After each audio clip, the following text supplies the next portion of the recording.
Back on Get Up, we have breaking news. Just 6 days after drafting Bronny James, the Lakers have signed his father. Woj reporting LeBron James has now agreed to a 2-year, $104 million max deal with the Lakers. The deal includes a no-trade clause. Gentlemen, Tim, let's start with you. What do we make of this? I mean, this is a big deal for the Lakers on a couple of fronts. Obviously, LeBron James is always going to come back there, and Bobby can speak to this better than me. But by signing this full max deal, LeBron James takes off the board a lot of flexibility for the Lakers in terms of adding to this roster. I think more or less the Lakers are going to be who they are. This is, I think, an admission that this is what the Lakers really didn't have much else to do in this marketplace, and they're a team that's going to probably be in the play-in. Bobby, your reaction? Yeah, I'm not surprised at all. I mean, listen, if Klay Thompson wasn't available and certainly James Harden wasn't available, who was the player that he was going to take a $25 million discount for? And there was no player out there. I think it's interesting that it's a 2-year deal. There's a player option in the last year, so we can be talking again a year from now, him becoming a free agent.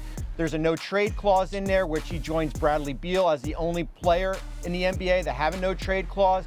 Second time in his career he's had one. He had one also in Cleveland. Now, financially, we talked about it earlier.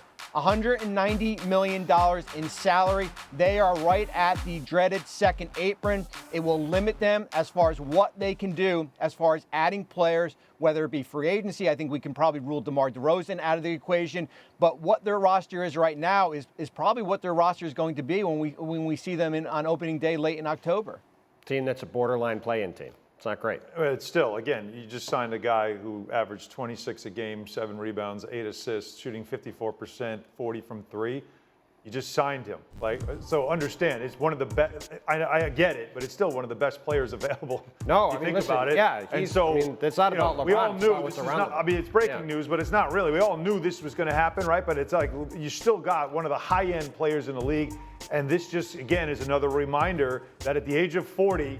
This guy has to be your best player. And as continually trying to pass the torch to AD or trying to build a championship roster around him, you're still relying on him, and his production shows you that you can. It's now for LeBron James a matter of can you take what you've got with this roster right now and make it a contender in the West enough to when you get to the trade deadline, perhaps you can do something. But the thing is, to Bobby's point, just really quick, they can't do much at the trade deadline. They can't do much, right. They're very limited by him signing this max deal. This puts them in a position where they can't add much to this team, and this team isn't good enough to get where they expect to go. I guess to Alan's point, it also means that they do have LeBron James. Yeah, you still have LeBron James, though.